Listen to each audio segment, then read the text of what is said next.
Hello, student of standard 9. Fine. Now, as I told you, that I will show the demo of the three types of inertia: inertia of rest, inertia of motion, and inertia of direction. तीन चीज़ के बारे में demo आज दिखाएंगे तुमको। पहला, inertia of rest. जैसे हम एक कार में बैठे हैं, मान लो ये कार, अभी कार ड्राइवर हम अभी क्या है, स्टेशनरी है, रेस्ट में है। मान लेते हैं एक ड्राइवर जो नौसिखिया है, नोवाइस, वो स्टार्ट किया लेकिन उसको स्टार्ट करना नहीं आता। वो स्टार्ट किया जल्दी से। When the car start moving suddenly, what happens, lower part of the body quickly comes into state of motion, but upper part is a heavier. So ऊपर वाला पार्ट हेवियर होता है, इसीलिए हमको क्या होगा, I will get the backward jerk.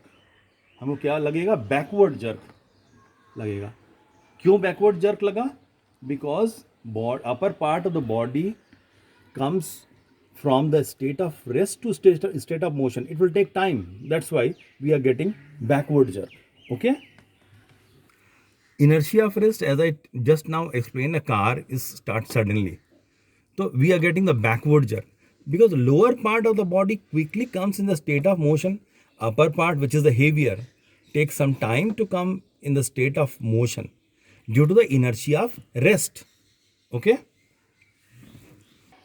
Second one, inertia of motion और kinetic inertia. अब क्या है, कार जा रही है, तेजी से चल रही है। मान लेते हैं कार के सामने से एक छोटा बच्चा क्रॉस किया, तो driver of the car applies the brake suddenly. जैसे ही सडनली, एकदम इत्तेफाक, अचानक वो अगर अप्लाई करेगा ब्रेक, तो क्या होता है, the lower part of the body comes in the state of rest from the state of motion quickly. लेकिन अपर पार्ट जो कि हेवियर है, it will take time to come from the state of motion to state of rest. So that's why we are getting the forward jerk. हमको क्या लगता है, आगे की ओर झटका लगता है, forward jerk. Okay? Inertia of motion. As I told you, the car is moving. Suddenly, brakes applied. Suddenly, what happens? Car stops. And as brake applies, the lower part brake applies, the lower part of the body comes quickly in the state of rest, but the upper part, which is the heavier, as I told you, takes some time to come in the state of rest due to the inertia of motion. क्योंकि inertia of motion में था वो, inertia of motion से inertia of rest आने में time लग गया, इसीलिए हमको फॉरवर्ड जर्क होता है, forward jerk. Just to see the diagram. Okay. Now the third one is the inertia of direction. Cycle is there, and on the back wheel some muds are there. Now just to see, the mud flies off. Mud flies off tangentially. See, the mud flies off tangentially, and that's why the mud guard is also provided. Why it flies off tangentially? Because that particular mud tries to maintain the direction of its motion. Another example of the inertia of direction is that if a stone is whirling in this way, just to see, and the stone, if the rope breaks, then stone flies off tangentially. That is another example of inertia of direction, that is a tangential inertia.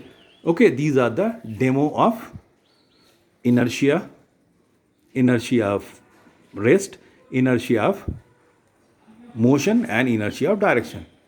Thank you. Now, जैसा अभी हम लोग demo में देखे, tangential inertia, inertia of direction, cycle, mud is also there. When the wheels start rotating, the mud flies off tangentially because it retain its a direction of motion. हम लोग को मालूम है सर्कुलर मोशन में क्या होता है कि वेलोसिटी जो होती है, वेलोसिटी इज ऑलवेज टेंजेंशियल। क्या होता है, टेंजेंशियली, वेलोसिटी का डायरेक्शन होता है टेंजेंशियली। लेकिन जब ये घूम रहा है, तब तो अगर अब ये जो इसकी मजबूरी है कि वो इसके साथ घूम रहा है। अगर ऐसा कोई चीज़ है, मड है या स्टोन है, वो अगर फ्री हो गया तो हमेशा ये अपना रिटेन करेगा मोशन का जो डायरेक्शन है या वेलोसिटी का जो डायरेक्शन है। Similarly in case of stone also whirling, it try to retain the direction of its motion। क्या चीज़ का? मोशन का। स्पेशली मोशन में क्या, वेलोसिटी का डायरेक्शन को मेंटेन करता है या रिटेन करता है। These three are the demo of the inertia of rest, inertia of motion and directional inertia or inertia of direction and tangential inertia. Okay, thank you, try to understand. Okay, bye.